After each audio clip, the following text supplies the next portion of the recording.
Elio is the new original Pixar film, directed by Adrian Molina, co-director from Coco, Dominique Shi, director of Turning Red, and Madeline Sharafian in her directorial debut for a feature film. Elio Solis, voiced by Jonas Kipriab, is a passionate but ultimately lonely boy, obsessed with space and for the potential to be life out there beyond the stars.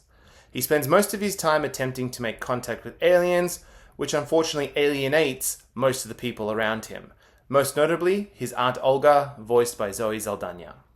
After managing to send a message out into the cosmos, Elio is abducted by aliens, much to his childlike glee, and learns of the existence of the Communiverse, a community of representatives from all parts of the galaxy. Keen to join, Elio is designated the ambassador of Earth, but first he must help broker a peace with a fierce alien overlord named Lord Grigan, voiced by Brad Garrett, who is determined to join the Communiverse as well. Elio is such a fun and likable protagonist, both full of passion and imagination, but emotionally unable to connect with the people around him. Both of these aspects of his personality are captured beautifully throughout the film, both with childlike energy, but also unafraid to go for the quieter emotional moments of reflection. This is exceptionally captured early on in the film when Elio, at an emotional low point, stumbles upon a dazzling Voyager 1 space exhibit.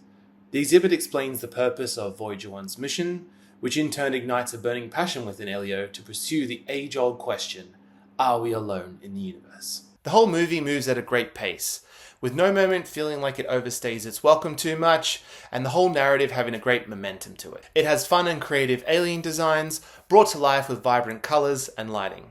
However, I was most impressed by the creative team designing some of the aliens without eyes, the most expressive part of the human face, and how these characters could communicate their emotional states via other means. Another thing that really surprised me about the film was some of the more freakier and intense imagery it decided to go with, particularly towards the end.